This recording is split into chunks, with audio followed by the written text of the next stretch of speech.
Hello, good morning, and welcome to Unacademy IAS, a one-stop destination for all the English medium civil services aspirants. This is Shyam Kaggod In here, bringing you the Hindu news analysis for the date 2nd April 2025. And in today's discussion, I've taken totally 9 articles, all of them from Hindu newspaper.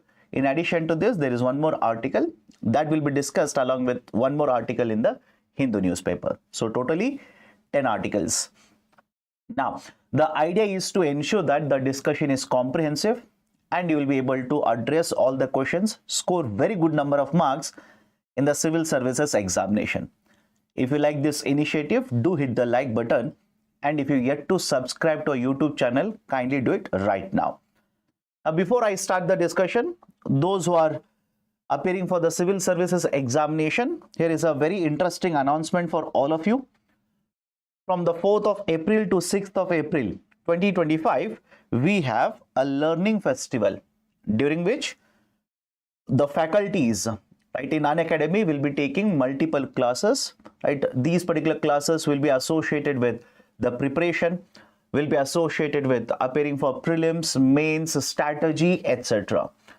You'll be able to interact with the faculties, get your doubts or the queries resolved. These are special classes available absolutely free of cost. Those who are interested, do check out the details by clicking on the link provided below. Now let me start the discussion. The first article, lead article in Hindu newspaper, tackling the disinformation threat in India. Now there are two particular terms. One is misinformation. Second one is disinformation.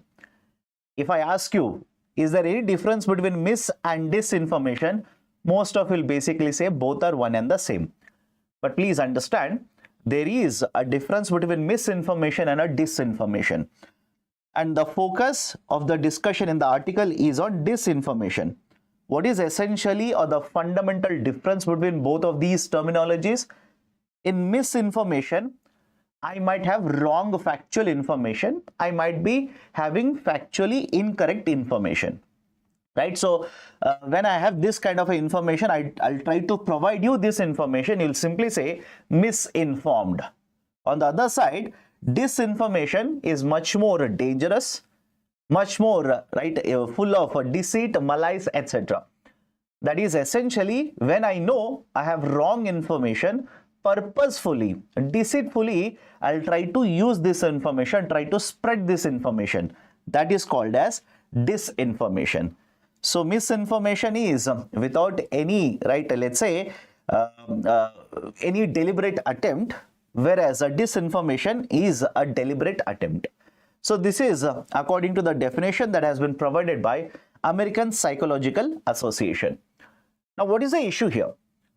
In a country such as India, where there is a huge number of customer base who are using the social, let's say, platforms such as X or Facebook for that matter, or Meta for that matter, or WhatsApp for that matter, in recent times, there is a lot of spread of disinformation. And the problem is, when this particular disinformation is spread using these kind of platforms, or let's say I'll receive something in the WhatsApp, I'll keep on forwarding it to everybody else that I know. They will keep on forwarding to others that they know, etc. This will create issues. These will create certain problems. According to the report which is mentioned here, which is quoted here, World Economic Forum, according to a report published by World Economic Forum, essentially understand this, disinformation is the highest ranked short-term global threat. I'll repeat the statement here. According to the report which is published by World Economic Forum, disinformation is the highest ranked global threat which is faced by the global economy in the short duration now, short term now.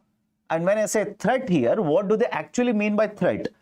Anything, understand this, anything that poses a global risk. And global risk here essentially means which will have an impact on large population, which will have an impact on the GDP, that is the global GDP, and which will have an impact on right, resources, which will have an impact on resources. Is it okay? According to the World Economic Forum, when they say global risk, what does it actually mean? Which will have an effect, which will have an effect on large population, which will have an effect on GDP, global GDP, which will have an effect on the global resources. These are categorized as global risks by World Economic Forum. And one such particular risk that has been quoted by this particular report is that of disinformation. How so? Any example of, right, let's say disinformation causing, right, the effect on all of this? Let's say a fake video, right, or AI generated video of a particular leader talking about another leader. Let's say somebody talking ill about Mr. Donald Trump is getting circulated. Now, whether this is a fake or not, that's a different matter. When these kind of, right, let's say videos will crop up, or these kind of videos will be posted online, essentially, right, let's say Mr. Donald Trump will take an offense to that. And what Mr. Donald Trump might simply do is he will impose a much higher tariff tomorrow, right? That is, the announcement will come in the newspaper tomorrow.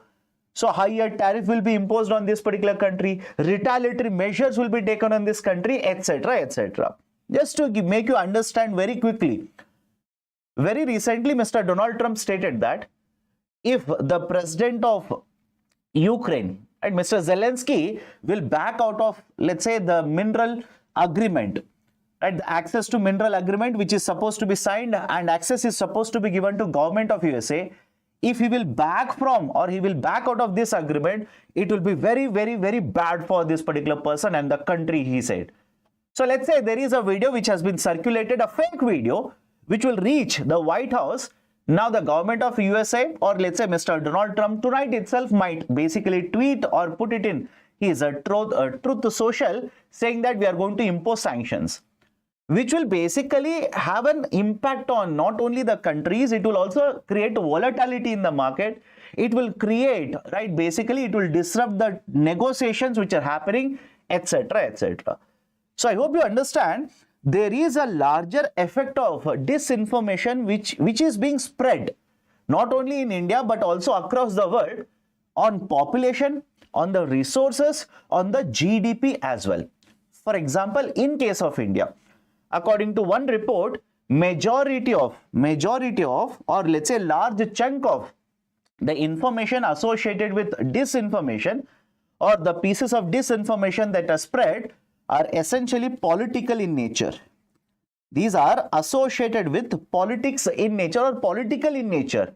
Let's say some politician, right, AI generated video will be circulated who is abusing one more population, or a politician's video who is, right, let's say slapping somebody or accusing somebody, right, or let's say giving bribes or taking bribes, etc. These kind of fake videos or fake generated, AI generated videos can be circulated, and because of, right, let's say the media platforms or the social media platforms that we are using today, we generally keep on circulating this.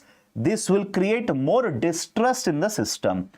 This will basically reduce the confidence of the people on the government. Whether this is going to happen or not, whether this is real or not, we generally don't go into the background of it, and there will be an impact. Right? So the argument that has been put forward by the author here, or let's say the writer here, the government of India should not keep on waiting this to blow out of proportion. Because we have seen in the past also where disinformation and misinformation have been used by multiple people, multiple users on these kind of platforms. And we have also seen what will be the repercussion of these kind of events, where there could be a loss of certain people, lives of certain people, where public property can be destroyed, where the whole society, the social fabric of the society will be disrupted, or let's say will be hurt, etc. So like other countries have taken initiatives, other countries have taken reforms, the writer here simply says even the government of India should become proactive and implement certain measures in the coming days. For example, any other country where reforms have been implemented, there is a certain set of reforms which have been implemented by European Union. By European Union. For example, under the European Union law, there is one particular law which states that from 3 months from the election dates, 3 months from the election dates, no foreign entity will be allowed to advertise anything in the European market. No advertisements shall be financed or will be funded by foreign entities 3 months before the election dates. What is the argument here? The argument is the foreign entities might use funding and spread misinformation or disinformation using advertisements, where essentially this will have an impact on elections conducted in these particular countries. So 3 months before the elections, no funding, no financing will be allowed by foreign entities. There is one more regulation which says the companies, whenever there is a spread of disinformation on these particular platforms, for example Google, for example X, etc., if there is any spread of misinformation and the government authorities will highlight it, then it is compulsory, it is binding on these particular entities to take out this particular information from being spread. They cannot allow their sites for the spreading of this kind of a disinformation. Now, if they fail to implement these kind of guidelines, there are monetary penalties on them. The EU has a law under which 6% of the total global revenues can be, right, the penalty which will be imposed on these companies if they fail to abide by these guidelines. There is also one more guideline which says whenever ads are run, whenever advertisements, ads are run, and if these are political ads, in such cases, they will have to be labeled as such. These ads will have to show a label saying that these are political ads. Otherwise, what can be done is, in the garb or essentially in the form of an ad, right, some advertisements will be run which are defamatory in nature, which are basically creating panic amongst the public regarding policies of the existing government where disinformation can be used. So argument is, in European Union market, multiple regulations have been implemented. Are there any related regulations related to disinformation, misinformation in India? There is information technology rules. Provisions under information technology rules can be used by the government authorities to send and take down notice to these, let's say, social websites. There is an Information Technology Act also. Provisions under Information Technology Act can be utilized. Earlier, the government of India had proposed a fact check unit. The legality of this, right, has been questioned and it is pending. So argument is, reforms have been implemented, but even after this, let's say during last elections, in your state elections or even the Lok Sabha elections, you must have come across multiple articles, multiple, right, postings, multiple, let's say, WhatsApp forward messages which are full of misinformation as well as disinformation. So what should be the policy of the government going forward? What should be the policy? The policy of the government, according to the writer here, we will have to follow multiple stakeholder approach. That is, a wholesome approach should be followed. For example, let's say one of the recommendations that have been provided, is there are fact check, right, let's say, units not owned by government, but let's say many of these private press people or journals, etc., basically keep on having fact checking of multiple announcements, multiple policies, etc., etc. These kind of journals, or let's say people who are providing these fact check services, rather than being arrested, they should be having an approach where the government authorities will seek the assistance of these to basically curb the spread of misinformation. In many cases, you must have seen these people who are doing or providing the journalist or fact check units representatives, etc., these are arrested by the government representatives only. On the orders of the government, these are arrested. So rather than arresting them, why not consult them? Why not ensure that there is a particular process that is followed and we are going to have a curb on disinformation that is being spread? That is one recommendation. Second recommendation, hold these entities also accountable. Do not allow these entities to go scot-free like this. Try to hold these entities also accountable. For example, very recently, when the elections were conducted in USA, the owner of the Facebook, right, or the promoter of the Facebook basically said, we are basically doing away with the concept of a fact checking. We will introduce a new system where people will only report, etc., etc. That no doubt it will provide more freedom for the people to spread the disinformation rather than having better approach of having a fact checking by the people. So try to ensure that these entities which are providing a platform will ensure that all the guidelines are maintained and the disinformation is not allowed to be spread. So multiple recommendations have been provided here, right? You can have a look at all of this. Right? So in current situation, the argument of the writer is very simple. If we cannot contain the spread of disinformation, it will basically hamper the social fabric, the economic, right, composition of India, or how the economy is performing in India, right? Already there are a lot of, right, let's say fissures in India based on the political orientation, based on caste, etc. A lot of fissures are visible in India. Now, if the disinformation spread is not contained, these fissures will basically spread and have a large impact on the overall society, overall economy of India. Done? Right? So, these are certain important points which are given in this article associated with controlling the spread of disinformation.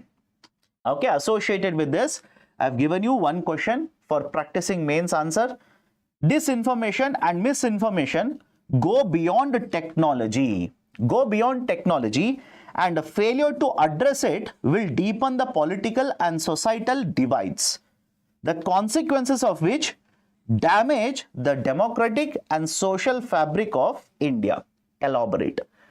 Right? For example, the article basically says the idea of digital, or let's say the idea of digital information, that is teaching, educating people, should also be implemented by the government.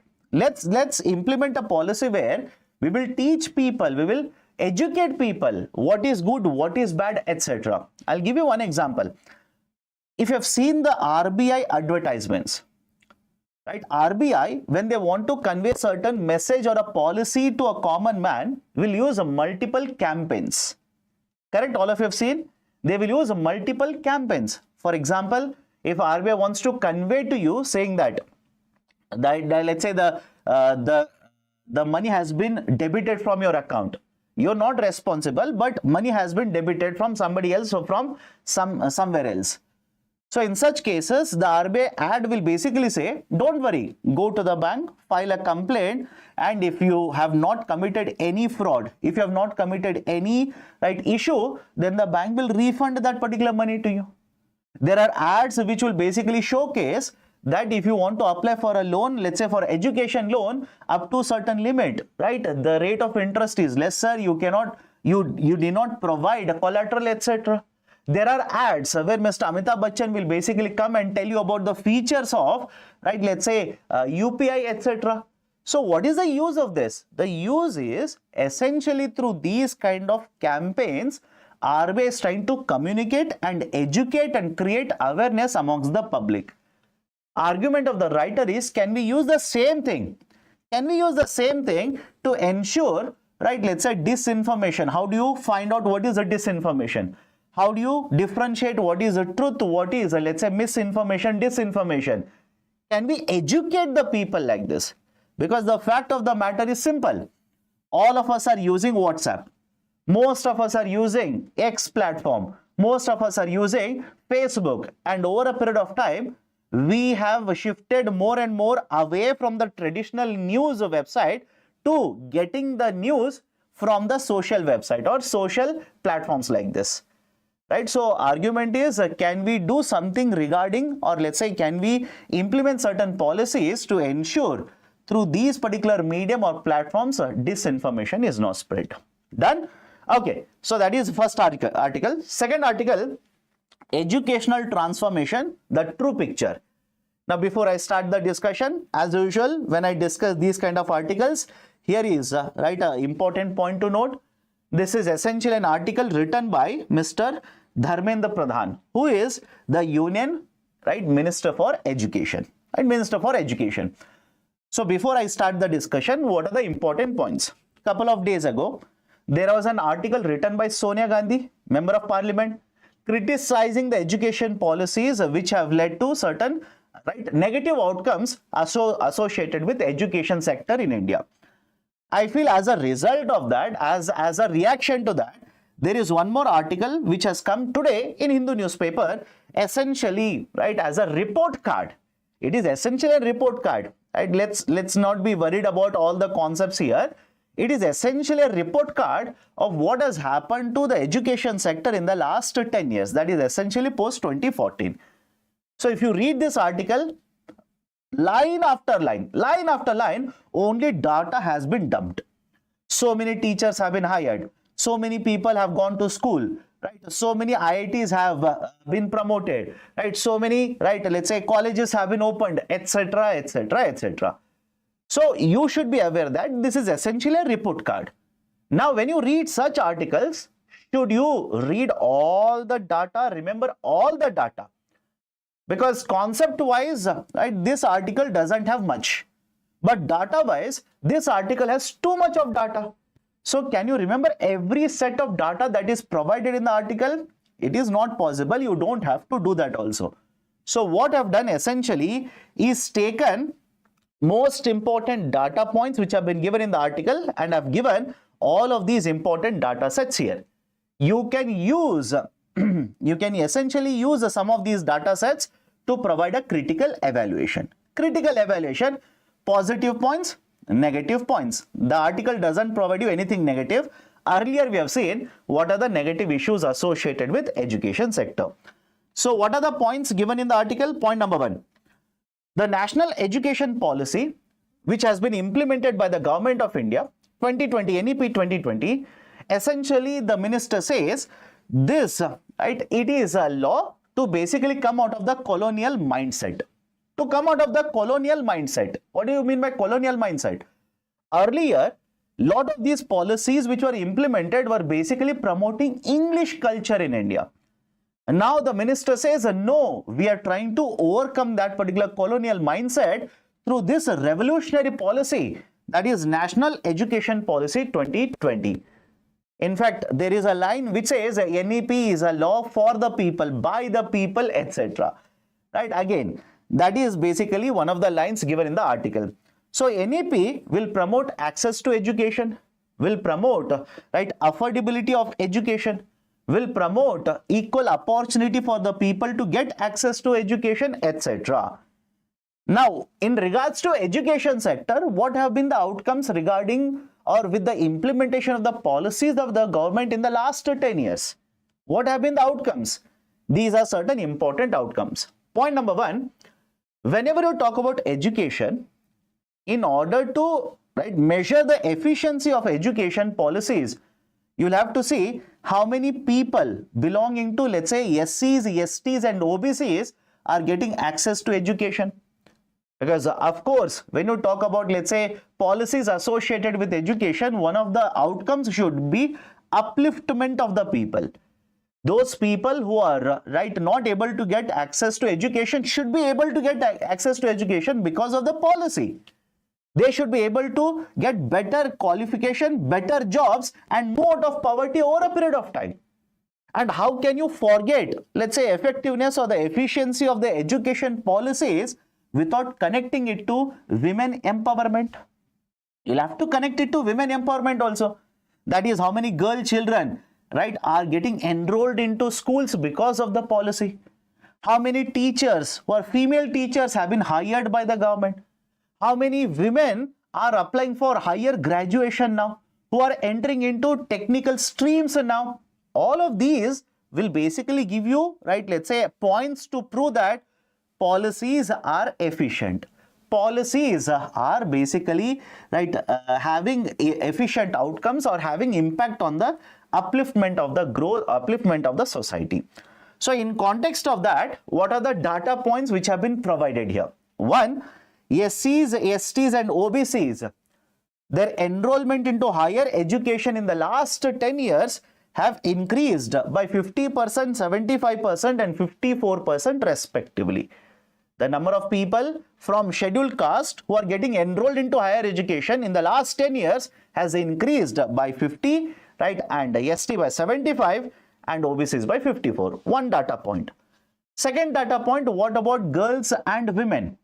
In case of a female enrollment, across all the categories, there is an increase by 38.8%. 38.8%. What about the female teacher enrollment? That is hiring of teachers. Out of the total teachers, how many are female teachers now? It constitutes 44%. Female teachers account for 44% of the total teachers in India. And essentially the article says, back in 2014, it was around 38%. Now it is 44%, which means we are empowering women in India by hiring more and more and ensuring that they have a source of income. Per child investment by the government or expenditure by the government. Per child expenditure by the government has increased by a lot. And if you are wondering, sir, how can per child expenditure be calculated? Let's say a school is constructed, right? Free food is provided, midday meals are provided, right? Let's say the textbooks are provided, or technology is used to provide digital education to the children in the school, etc. All of that is expenditure per child. So expenditure per child has increased by 130% from 10,780 rupees to 25,000 rupees. More than 25,000 rupees is being spent per child by the government now. The national education policy also is promoting, right, the futuristic model of education. For example, we are teaching, according to the minister here, we will start teaching coding for the high school children now. Coding, right, in the middle school will also be taught. But again, when I was reading the article, I was just looking at the statement, then I looked at, okay, what will happen if the artificial intelligence will be used by a lot of companies in India?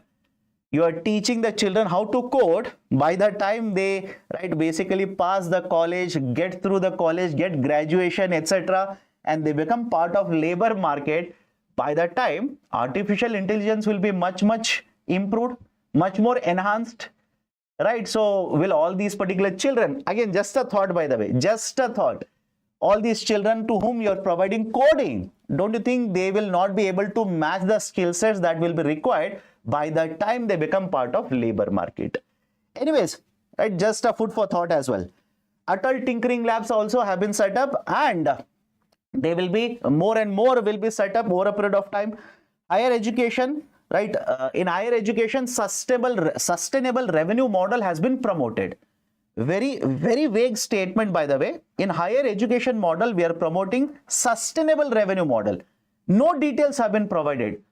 But what does the minister mean? Essentially, in case of higher education, rather than depending on the government funding, now more and more higher education institutions such as, let's say, IITs, IIMs, etc., they are having more and more different sources of revenue. For example, in many of these higher educational institutions, you must have seen, they will raise funds from industries. They will have tie-up with the industries and they will raise, right, funds from the industries. They will basically, right, raise funds from, let's say, the people who have already passed out, the alumni association. They will try to enter into different competitions, try to get funding from, right, let's say, certain other authorities, etc., etc.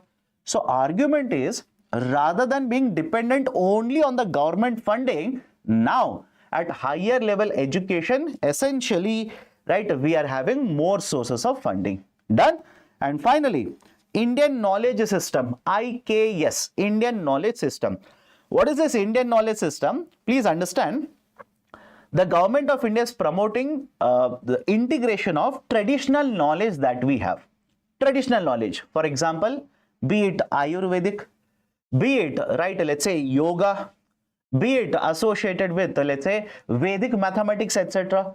So essentially, all of these traditional knowledge, now we want to integrate into the education system and impart this as a part of education system, right? So that is essentially called as a Indian knowledge system.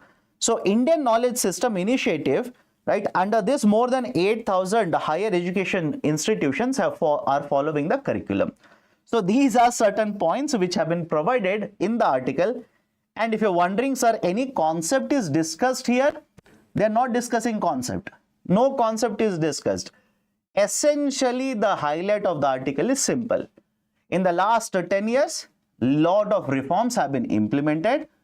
Whatever is being discussed regarding education system in India, that is incorrect. That is not the complete picture. Have a look at the positive outcomes as well. And that is what you need to take away. Do not worry about the political debate associated with this. Done? Okay. Right. So these are the things. Let me go to the next article. Issues related to pension system in India. Right. Editorial page. There is one article, issues related to pension system in India. What are the important points you need to note? Listen to me carefully. 1995, we introduced a system called as EPS 1995, right? Employment Pension Scheme. Under the Employment Pension Scheme, which was essentially defined contribution, defined benefit system, okay? Defined contribution, defined benefit, DCDB, right? Defined contribution, defined benefit, meaning what? The amount of pension that you receive after your retirement will depend on the contribution that you do. Is it okay? Right? That will depend on the contribution that you do. Defined contribution, defined benefit. Right? So this particular policy was implemented by the government. And because the policy was implemented, right, the employees who are covered under this, they started contributing, right? But when I say the contribution here, please understand, the employer would contribute 8.33%. Employer would contribute 8.33% of the salary, maximum up to 15,000. And the central government also had a contribution of just over 1%, 1.16%. of again maximum salary 15,000 rupees. So the employer would contribute, the government would contribute, and the funds, essentially the funds would be managed by EPFO. EPFO. But look at this very carefully. Because the employer is contributing 8.33% of salary, maximum 15,000, ceiling of 15,000, don't you think a lot of the employees, because their salaries are very, very less, contribution under EPS will be very less? Think of this and do let me know in the chat section. Right? Because the salaries would be lesser, contribution would be lesser.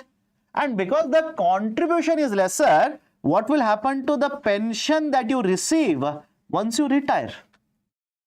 What will happen to the pension that you receive once you retire? Even the pension that you receive once you retire will be very, very less. And it was found that because the contributions are lesser, the pensions in many cases, in a lot of these cases, used to be in terms of 400 rupees, 500 rupee pension, 600 rupee pension, etc. Why? And I hope you understand, right? Because the contribution is lesser, pension amount, monthly pension amount will also be very, very lesser. That is a natural outcome because the system that we followed was defined contribution, defined benefit scheme. So what did Government of India do? Government of India, back in the year 2014, the Government of India increased the minimum pension. At least now this should be clear to you. Increased the minimum pension under the EPS 1995 to 1,000 rupees. Increase the minimum pension to 1,000 rupees, which means the pension that will be paid will be 1,000 at least. Those who are getting more than 1,000, let them get.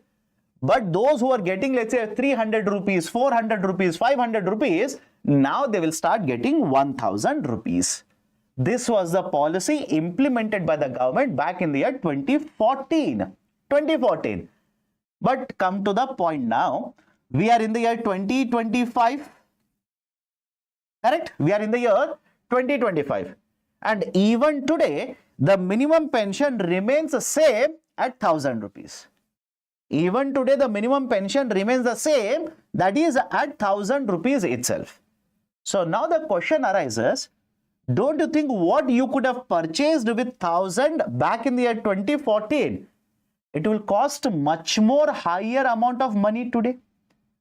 It will cost you much higher than 1,000 rupees compared to what it was costing back in the year 2014 and 15. Just to give you a data nugget here, the cumulative inflation rate, that is essentially in the last 10 years, if you have a summation of the price rises that have happened, the price rise is essentially more than 50%. The price rise is essentially more than 50%. If you take that number, let's say 50%, assume it as 50%, what was costing you 1,000 rupees back in 2014 will cost you 1,500 rupees today. That is the concern. Government of India has not changed the number. It is still stable at 1,000 rupees. Now it is 1,500 rupees. So that is the reason a parliamentary standing committee has given the report. Right? The article discusses the report findings or recommendations. And by the way, before I go forward, this is not the first time that the standing committee report says that Government of India should increase it. This is not the first time. Earlier also, last year also, same recommendation was given to government. But this year, now there is an article in Hindu newspaper, and because you are supposed to read Hindu newspaper, I am discussing all of this. So argument is the Government of India should provide more than 1,000 rupees. 1,000 rupees is not sufficient. How much? Multiples of 1,000 rupees. Some experts say if you basically adjust it, it should be at least 3,000 rupees. Some experts say it should be 7,500 rupees, etc. Government of India says, right, I can't give that much. Government of India is simply saying, already the burden on me is very high. I'm taking care of, right, the pension schemes here. Already the burden on me is very high. Right, I'm spending more than 10,000 crore rupees for the pension schemes in India. So what I can do is I can have a look at it, but beyond this amount, the fiscal burden cannot be taken up by Government of India. Done? So these are the things which have been discussed in the article associated with, right, let's say the EPS 1995 and the minimum pension of 1,000 rupees, etc., etc. Okay. Now, let me go forward. MCQ number 91. Consider the following statements regarding Employees Pension Scheme 1995. It is a defined contribution, defined benefit scheme. Under this, the minimum pension is 1,000 rupees. The contribution is done by the employer and the government doesn't make any such contribution. Three statements. How many of them are true? Do let me know. I'll give you the answer at the end of the discussion. Next article associated with creamy layer. Right, polity part. Please listen to me carefully. There was a very important Supreme Court judgment, Indra Sahni case or Indra Sahni judgment back in 1992. And after the judgment of Supreme Court of India back in 1992, the Government of India in 1993 introduced the concept of creamy and a non-creamy layer. And what was essentially the concept of creamy and a non-creamy layer? The argument was based on, right, let's say the order of Supreme Court of India and a committee recommendation, we will introduce a reservation for OBCs. We will provide a reservation for OBCs. But what if this reservation majority of the benefit of reservation will be used by rich people who are from OBCs only? Right, those who are already well off, who are already, right, enjoying compared to other, right, let's say population in the OBC at a much better position, financially stable compared to others. What if they start cornering the benefits under, right, let's say reservation provided for OBC? And that is essentially the reason why we introduce the concept of creamy and a non-creamy layer. And the creamy layer, understand this, as per the government regulations which were announced back in 2017, the creamy layer would be a family where the annual income is more than 8 lakh rupees. Where the annual income is more than 8 lakh rupees. The family, right, which will have an annual income of more than 8 lakh will be classified as creamy, otherwise non-creamy, and we will ensure that benefits of reservation will go to non-creamy layer. But let me ask you one more question here. Let me ask you one more question. Is the concept of creamy and non-creamy only limited to providing certain reservation in the jobs, in education? Can you tell me any other example, any other area where creamy and non-creamy will be used for OBCs? I'm asking you this question because a very nice line has been given in the article. Very nice line. It says, we need to have a relook at the concept of creamy layer. That is, change the threshold. Reason being, because we have decided this back in 2017 and we are in 2025, lot of welfare schemes are not reaching the right section of the society under OBC. Is my statement clear? I'll repeat this again.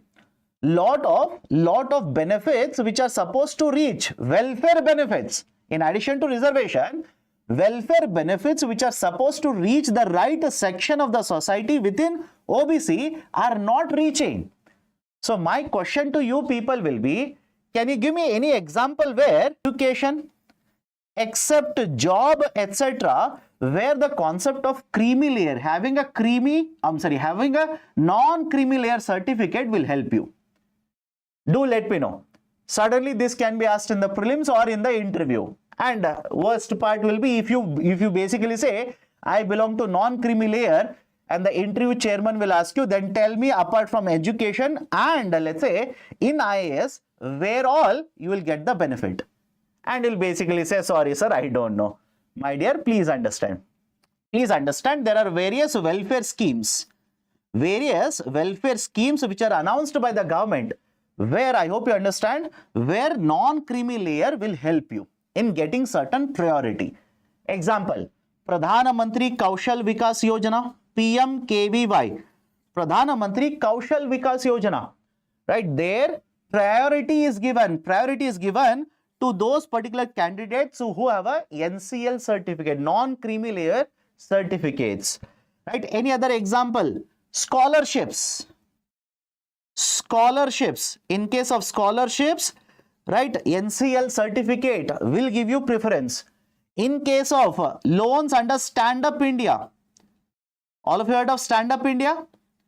Sir, no, I have not heard Stand Up India. I only have heard in the last 2 weeks a stand-up comedian. Only one word, stand-up comedian. Beyond that, I have not heard anything. Stand Up India, there is an initiative called as a Stand Up India. Loans are provided. Again, there is a preference given to the candidates with NCL certificate. Mudra Yojana, right? Micro Units Development and Refinancing Agency. Under Mudra Yojana also, non-creamy layer, right? The certificates bearing candidates are given preference again here. So I hope you understand. Most of the times you are under the impression that, okay, creamy and non-creamy OBC is associated only with reservation in education, only in reservation in jobs, etc. No, there are other welfare benefits also which will be available to the people who belong to non-creamy layer. Now look at what is the panel saying. The panel simply says, you decided it to be 8 lakh rupees back in the year 2017. You have decided back in 2018, but we are in 2025. So don't you think you need to revise this particular income level then? Right? What was 8 lakh earlier in 2017, it doesn't have the same value today. Right? So over a period of time, people have started, right, changing, or people have started earning different amount of income. So that is the precise reason the House panel has suggested to Government of India that we should be raising the creamy layer limit. We should be raising the creamy layer limit, because earlier the creamy layer limit was decided at 8 lakh rupees. The purchasing power was different. What kind of goods and services you could purchase was different. And today in 2025, it will be again different. So why are you continuing the same level of 8 lakh? Change it, revise it upwards. That is a recommendation of the panel to the Government of India. Everybody is okay with whatever is discussed in the article here. Let me go to one more article. There was a discussion in the parliament, and one of the statement that was given by Mr. Kharge has been published in the newspaper today. Mr. Kharge says the Government of India is not conducting the census. The Government of India is delaying the census. And because the Government of India is delaying the census activity or census, let's say the process, it is having an impact on the coverage of beneficiaries under multiple schemes. I'll give you one example. I've added an article from Hindustan Times here. This article appeared in the third week of March in Hindustan Times. And by the way, before I go forward, yesterday I covered one article from Hindustan Times, and there was a very interesting comment in the video or below the video. One of the person simply said, why are you taking articles from Hindustan Times? Don't take, it is a waste. Next worst is, let's say, the other Times of India. Don't cover the article. My dear, my argument is very simple. Whether it is a newspaper A, B, C, D, E, F, doesn't matter. Take the information. Please take the information. Don't worry about whether this newspaper is credible or not credible. As long as the article is good, as long as the article has good information, correct information, valid information, simply take it, use it for writing an answer in the prelims or mains examination. That's it. That should be your agenda, not from which source I have taken. Is it correct?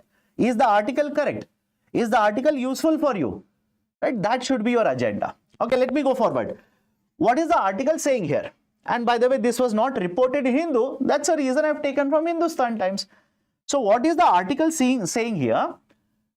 When the panel discussions were happening, when the panel discussions were happening, they asked the Government of India, they basically asked the ministry, why are we not covering more and more beneficiaries under Food Security Act? Why are we not covering the more and more beneficiaries under Food Security Act? Because the population that was covered earlier, back in 2011, based on the census of 2011, is different compared to what is the population today. Why are we not covering more and more population? And in fact, the government itself has submitted the data to the committee and said, although the quota, understand this, although the quota under NFSA, the total number of beneficiaries that we are supposed to cover is 81.3 crore people. We have not covered 81.3 crore people. Rather, the government simply says we have covered somewhere around 80.5 crore people. Is the point clear? So the limit is 81.3 crore. Have we covered 81.3 crore beneficiaries under NFSA? Government says no. We have covered 80.5 crore. So the question was, why? Why are we not covering more people here? The government replied to the committee saying that for the conduct census. Is it okay? For that, we need latest census data. We need to conduct the latest census, get the updated data. Then we will decide, are we covering sufficient number of people or not? Should we expand the coverage, etc., etc. And before I go forward, or let's say go backward in terms of the slide, listen to me carefully.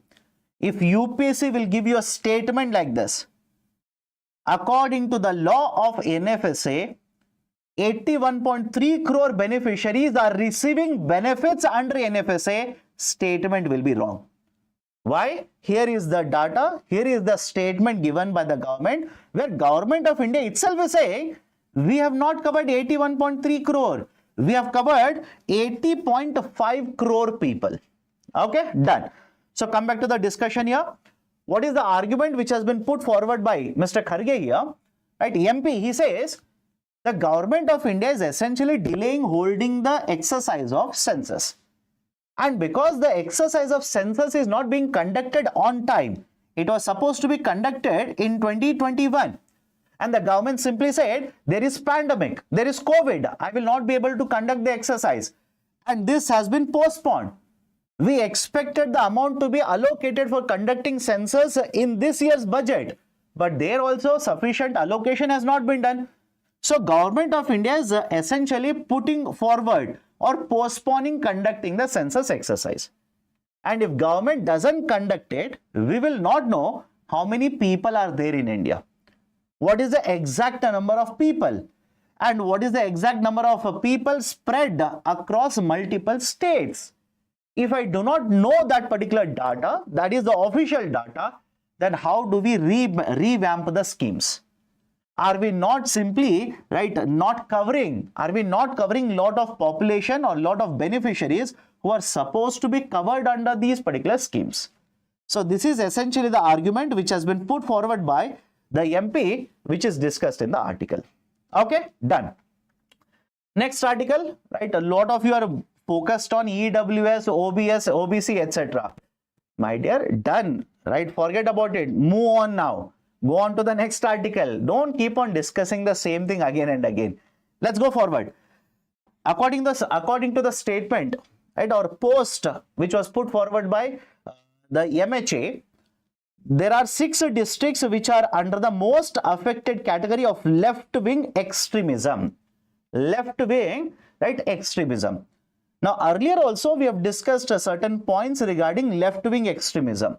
I told you the schemes which were implemented, surrender schemes of the center, states, etc.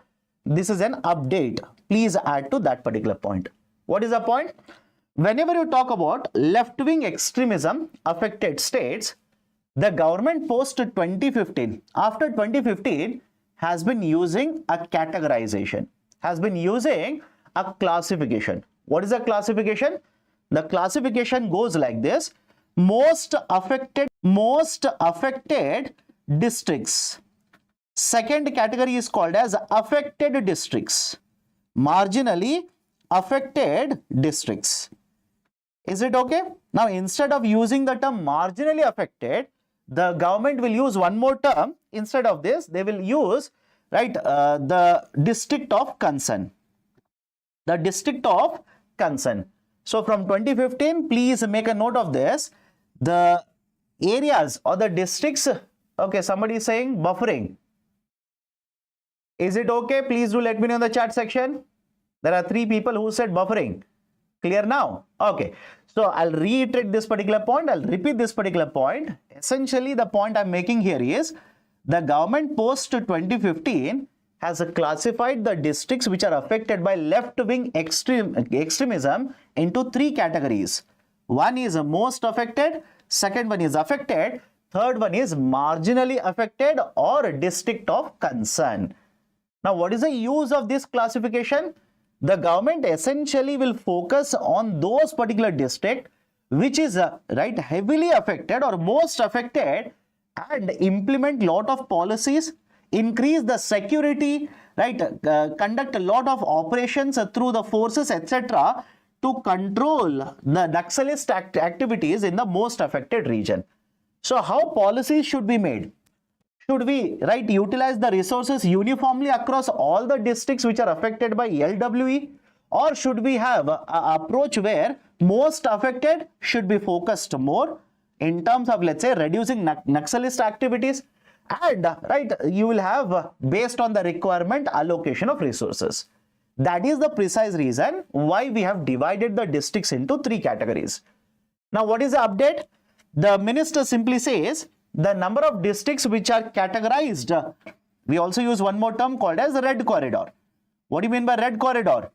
Those regions where we have Naxalism, where there are activities of Naxalist, that is called as a red corridor. So those particular districts which are covered under the red corridor have in fact come down. What is the latest number? Please make a note of this. Earlier, there were 38 districts which were covered under the red corridor classification. Now, this has come down to 18 districts. This has come down to 18 districts. And the minister simply says, the most affected districts which were earlier 12, these have come to or come down by 50% now. there are only 6 districts which are most affected, which essentially means the activities of Naxalists in these particular regions are coming down, and the government simply says there is a scheme which we are implementing. Please make a note of this as well.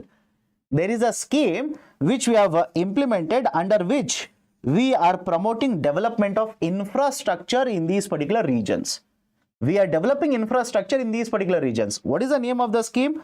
This is essentially a scheme where, right, we are allocating funds, right? So the scheme name goes like this: LWE affected areas, scheme for development, right, of LWE affected regions or areas scheme. And this is being implemented from 2017 in India. Remember this also. From 2017, the government approved this. We have started implementing this. And this is basically a part of modernization of police forces. There is an umbrella scheme, right? What do you mean by umbrella scheme? There is one scheme, and under the scheme, there are multiple schemes like this. That is called as an umbrella scheme. So modernization of police forces. Modernization of police forces. There is an umbrella scheme, and under this scheme is implemented, where infrastructure, right? What are the lacunae in terms of infrastructure? What are the problems in terms of, let's say, government services which are provided? These kind of areas will be focused, funding will be provided, and the funding, right, have a look at the data here. For most affected areas, the funding will be 30 crore rupees by the government, and right, the lesser affected, the government will allocate 10 crore rupee funding. So we will use the funds to develop infrastructure such as, let's say, road connectivity. So this particular scheme has been implemented as a result of these reforms by Government of India. The minister is saying the number of districts under red corridor have come down. Done? Okay, so these are certain updates. Please make a note of this. Consider the following statements regarding special central assistance for most LWE affected districts. It was approved by the Union government in 2017. It is part of umbrella scheme, modernization of police forces. The main objective of the scheme is on 3 areas: to provide free education, housing, and food for population affected in the region. Okay, how many of the statements are true? Do let me know. Otherwise, I'll give you the answer in some time. Okay, one more article associated with civil aviation. Civil aviation. What is the article all about? Listen to me carefully. You have multiple companies providing civil aviation services in India. For example, you have Indigo, right? You have Air India. Earlier, you had a SpiceJet, right? You had a Jet Airways. So essentially, these particular companies, when they want to, right, let's say, have aeroplanes, there are 2 options. One, they can purchase the planes. They can purchase the planes. But please listen to me carefully. If they purchase the planes, they will have to spend a lot of money upfront itself, and that will essentially reduce the amount of money that is available for conducting other operations. That is the problem. There is another option. They can simply take the aeroplanes on lease basis. Rather than purchasing, they can simply take the planes on lease basis. But here comes the problem. When they take the aeroplanes on lease basis, no doubt, the money that they will have to spend is very less compared to purchasing the aeroplane. No doubt, they will have money for conducting other operations. But at the same point of time, in the future, if there is any issue regarding, right, let's say payment, regarding difference of agreement, etc., between these 2 parties, that is the one party which is giving aeroplane on the lease, another party which is taking the plane on lease. In such cases, there was a lot of dispute. Is everybody able to understand? There was a lot of dispute. And because the system from one country to another country will keep on changing, to resolve the dispute, the judiciary will keep on, or the practices of judiciary will keep on changing. Dispute resolution method will keep on changing, etc. What happened was, back in the year 2001, there was a convention very famously called as Cape Town Convention. Is it okay? Please do let me know in the chat section. Very famously referred to as Cape Town Convention. And under the Cape Town Convention, there was a procedure that was laid out. There was a certain agreement that was laid out as to what should be done in such cases where there is an issue between a lessor and a lessee of aeroplanes. Some of you are saying buffering. Please check from your side. From my side, it is absolutely fine. Please check from your side. So I'll repeat this again. Essentially, what happened was two companies, one which is giving aeroplanes on lease and another one which is taking aeroplane on lease. If there is any dispute, right, from one country to another country, lot of issues will be created. So there was a Cape Town Convention back in the year 2001 where countries agreed you should have a uniform process. You should have a much easier process in case the company which is taking the aeroplane on lease is not able to pay back the money. We should have a very easy process where the company which has given the plane on lease will take it away. And that was made possible with the Cape Town Convention that was held in 2001. It was signed, and in the year 2006, it was enforced globally. It was implemented across the globe. And in the year 2008, Government of India ratified this. Government of India ratified the Cape Town Convention. But once you ratify, you'll have to make changes in the law. You'll have to implement certain laws to essentially implement these kind of provision. And that is exactly what the Government of India is doing now.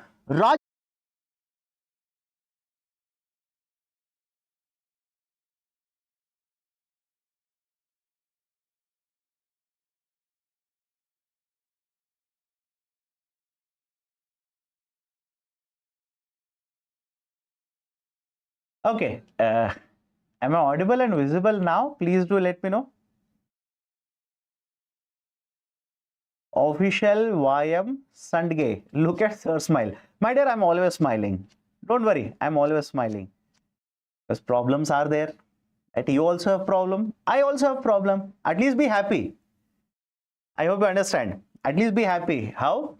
You can find a solace in the fact that you are not the only ones who are facing issues. Even I'm facing issue. Done? Right? So don't worry. These things will keep on happening. And that's the reason I tell the students who join economic classes, focus on controllables. Focus on controllables. Do not focus on uncontrollables or the variables which are beyond your control. And for example, internet connection. Somebody said, install Starlink. We will think of it. Let the Starlink come into India. We'll think of it. And so internet connectivity is not in my control right now. So I don't have anything else to do except keep on smiling. Otherwise, like many of you, I will also basically take my mobile, throw it at a wall, and at the end of the day, have let's say expense of repairing my mobile. Done? Okay, let me go forward. So again, I'll reiterate. Those who have missed, listen to me carefully. The point is very simple. There are two parties, right? There are essentially lessor and lessee, right? Technical terms are lessor and lessee. That is a company which is giving aeroplane on lease and the company which is taking aeroplane on lease, lessor and lessee. So if there is any dispute between lessor and lessee, if the payment cannot be done, then the let's say returning of aeroplanes or taking away of the aeroplanes should be done in a streamlined manner, in a smoother manner. That has been provided under the Cape Town Convention. The Cape Town Convention was ratified by the government back in the year 2008. Now we have ratified it, but we should also have a law which will basically implement or will put in place the provisions of Cape Town Convention. And that is being done by the government now with Rajya Sabha passing Protection of Interest in Aircrafts Objects Bill. Done. So this is essentially what we discussed before the buffering happened and now also repeated. Last two articles, small articles, don't worry. Supreme Court of India has issued one more, let's say order associated with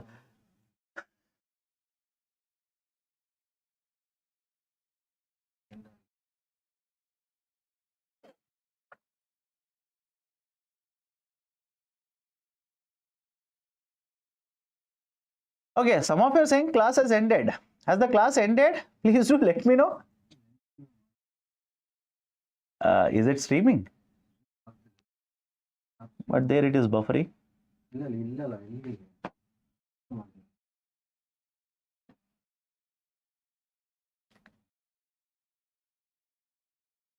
Okay, am I audible and visible? Not visible. Okay, great.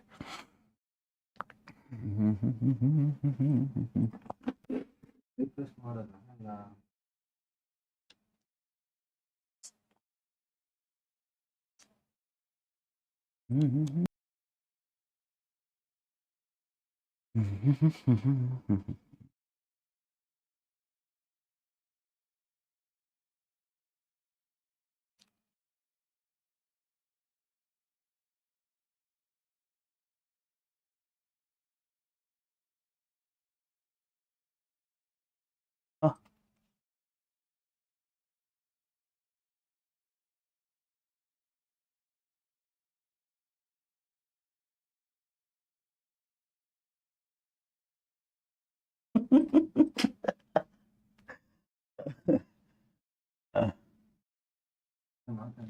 Hello, hello, hello.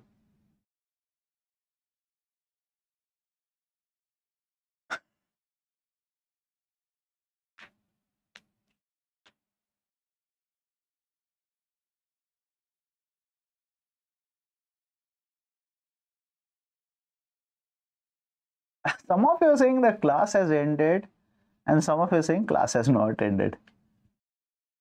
Don't worry, some technical disruption is there. Don't worry.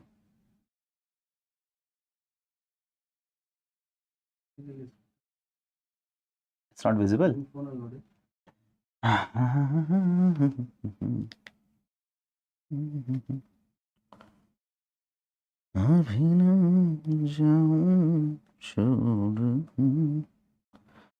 It's live.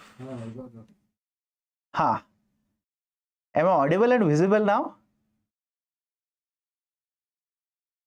Am I audible and visible now? Okay, done. Can we continue? Many of the people have already left, saying that the class is over. Okay, let's continue. Two more articles. Let me finish it before something else happens. Okay. What song, sir? My dear, I was singing the song Abhi Na Jao Chhodkar. Okay, done. Let's go forward now. One article, SC terms bulldozing of 6 houses in UP unlawful. Basically an update. Last year, the Supreme Court of India issued a judgment. Okay, issued a judgment where it basically said the governments cannot basically bulldoze houses. Okay, the governments cannot bulldoze the houses. Why? It is unlawful. And a process was put in by the Supreme Court of India. Now there is one more judgment, one more order which has been issued by Supreme Court of India associated with bulldozing of 6 houses by the authorities in Uttar Pradesh. The justices in the Supreme Court again have basically stated the same thing, right? It is shocking to us. How can the authorities have a disregard for the law of the land, right, and simply go on and bulldozing the houses? And the Supreme Court of India has issued an order that the people whose houses have been bulldozed, they should be provided compensation of 10 lakh rupees, and they should be allowed to construct the houses at the same place from where the houses were raised. Okay. And this is basically an update associated with what has been happening regarding the bulldozing, let's say the culture or bulldozing practices of different state governments. Okay, finally, the last article for today. The USTR essentially refers to United States Trade Representative. Okay, United States Trade Representative. The United States Trade Representative has published a report. It has given basically an encyclopedia, a collection of all the different types of the barriers which are being used by different governments across the world. And one of the targets of the USTR has been Indian government. According to the report, Government of India historically has been implementing multiple barriers. Barriers essentially right, essentially refer to the restrictions. Barriers are nothing but restrictions. For example, if I'm importing, if I impose a higher taxes, that's a barrier. If I'm importing, if I impose, right, let's say quality restriction, that's a barrier. So the USTR report has mentioned multiple types of barriers which have been implemented by the government of India over a period of time, which is hurting US businesses, which is hurting, right, the US businesses. And this particular encyclopedia has been published. Now, whether this will be considered by the US government, which is going to announce reciprocal tariffs today, that you will have to wait and see. Okay, so this is just an update regarding, right, the USTR report on the barriers which are implemented. Okay, come to the final part of the discussion for today's news analysis. The key answers to MCQs. MCQ number 91. Consider the following statements regarding Employees Pension Scheme 1995. Okay. It is a defined contribution and defined benefit scheme. Yes. Under this, the minimum pension is 1000 rupees. Right? Yes. The contribution is done by the employer and the government doesn't make any such contribution. No. I've told you this, 1.16%. 1.16% is the government's contribution. So first statement, second statements are true. Right option will be option B. MCQ 92.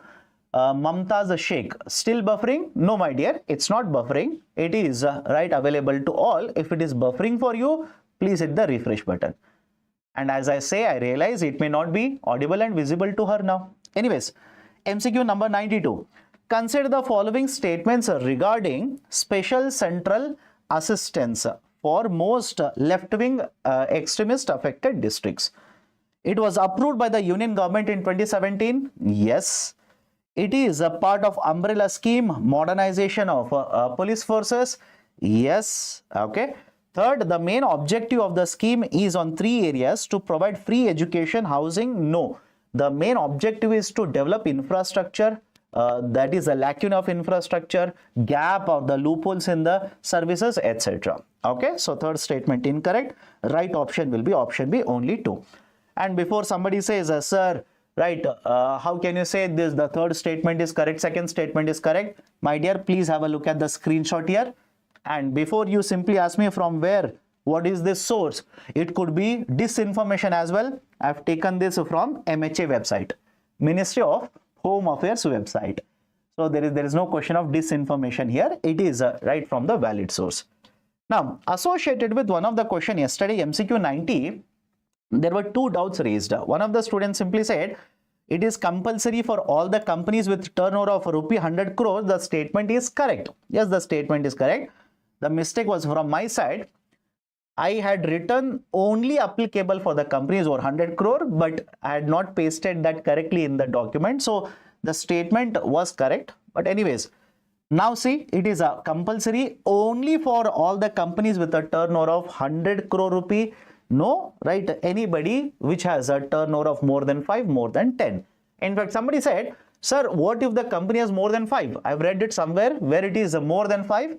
My dear, this regulation that I discussed, let me show you the picture again. This regulation that I discussed, which has come into force from yesterday, that was in the context of the companies which are earning about 10 crore rupees. That is, I kept on saying 30 days. The companies which are having a turnover of more than 10 crore, in the next 30 days, they will have to generate, right, the e-invoice. That was the point I was discussing yesterday. Okay. Now, let me take up the questions, right, which were put in the comment section by multiple students. And by the way, there were too many questions. I have not been able to take all the questions. Those who have doubts, please don't worry. I'm planning to take a doubt resolution session, not on the YouTube, but on the platform. I will inform you. Once that is scheduled, you can join the session available to everyone. You can get the doubts resolved.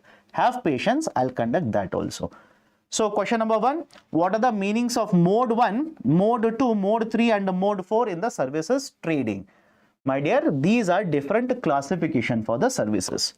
Whenever services provider, services consumer will remain in the same country and only the services will cross the border. That is called as a mode 1. Mode 2, right, the service consumer will cross the border. Provider will remain in the same country, consumer will cross the border. Mode 3, the service provider will cross the border, consumer will remain in the same country. Mode 4, the, let's say, individual such as a software engineer, doctor, yoga instructor, etc., they will cross the border, join a company to provide services there, right, in a foreign country, or they will continue to work as a freelancer to provide services. These are respectively the 4 modes of classification under the services sector that is classified under GATS. General Agreement in Trade in Services, GATS. Okay. What is the transfer pricing and treaty shopping? Transfer pricing essentially refers to a system wherein one company will supply, right, let's say good or service to another company, and what is the price they charge? What is the price? What is the money that they charge is called as a transfer pricing. What is the treaty shopping?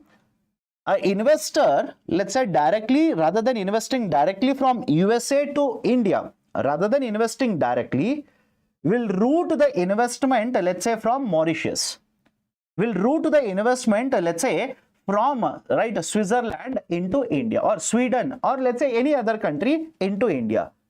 The reason why they do that is they want to get the benefit of the treaty that is signed between India and the second country. They want to get the benefit of tax treaty. That is called as treaty shopping. GST invoicing already addressed, right? Please clarify the working age population 15 to 59, 60 or 64. I have taken this screenshot from the Ministry of Statistics and Program Implementation website. It simply says the working age population is 15 to 59 year. You can quote according to MOSPI. It is essentially 15 to 59. What is the meaning of seigniorage? Seigniorage essentially is the difference between the face value of a currency and the actual value of the currency. Right? What do you mean by that? I will manufacture a currency note. The price of the paper, or let's say the ink that is present, let's say is 2 rupee. But on the note, I've printed 100 rupee. The face value of the note is 100. Actual cost is 2 rupee for me to manufacture this. So the difference is called as a seigniorage. Okay. Difference between GNP and NNP, gross national product, simply refers to the market price of all the goods and services produced by residents of a country. Residents. And finally, NNP, net national product. It is referring to the market price of all the goods and services produced by residents of a country after adjusting for depreciation. You take out depreciation, right, from GNP, you will get as NNP. Done. So these were the questions which were asked in the comment section of last day's video or yesterday's video. So if you have any questions, please do let me know now. Depreciation. Okay, depreciation is essentially reduction or let's say how much money you spend to replace existing capital or used up capital. Lalita Prasad Yadav, you have not taken my doubt, sir. You are ignoring me. Why? I'm not ignoring anyone, my dear. Any doubts? Yesterday there were too many doubts. I basically took the last, or let's say first 5 doubts from the bottom. Once I arranged them, I took the first 5 doubts. Like I said, there were too many doubts. Do not worry. Even now, if you have any kinds of doubts, you can basically join my doubt resolution session, get your doubts resolved. Okay, why foreign advertisement not allowed during election? My dear, I'll take a very simple example. Very often in case of India and USA, we keep on saying that there is influence by one of the, right, let's say richest people in the world, right? They want to destabilize a country. They want to ensure a particular political party is, right, elected to power, etc., etc. So very nearer to elections, if this kind of interference is allowed, it can basically influence people because of lot of, right, let's say spread of disinformation. That can happen. That is the reason we do not allow it 3 months before the elections. Again, in European Union. Okay. When can we expect current affairs revision class for CSE 2025? My dear, that will happen Once it is scheduled, you will come to know. Don't worry, it will happen. Mother promise it will happen. At least okay now, mother promise it will happen. Right? So I cannot lie because, right, you know, my mother will hit me later if I lie. So it will happen. Once the class is scheduled, you will be informed. Please don't worry. Okay, Abhilash Jaiswal, such a lengthy question. Can you please explain 3-yield curve, inverted upward, flat upward? My dear, please send a mail to me. Right? The question itself is so lengthy. Please send a mail to me. I'll reply to you. Don't worry. Done then. Okay, so let me stop the discussion here. Don't worry. Tomorrow again we will meet. We will have a discussion of current affairs articles from tomorrow's edition of Hindu newspaper. And like I said, I will have a doubt resolution session for Indian economy. Whatever doubts you have, once I schedule the class, I will let you know. Please don't worry. I will let you know. Done. So that's it from my side. Take care. If you like this initiative, do hit the like button. And if you're yet to subscribe to our YouTube channel, kindly do it right now. Thank you. Have a great day.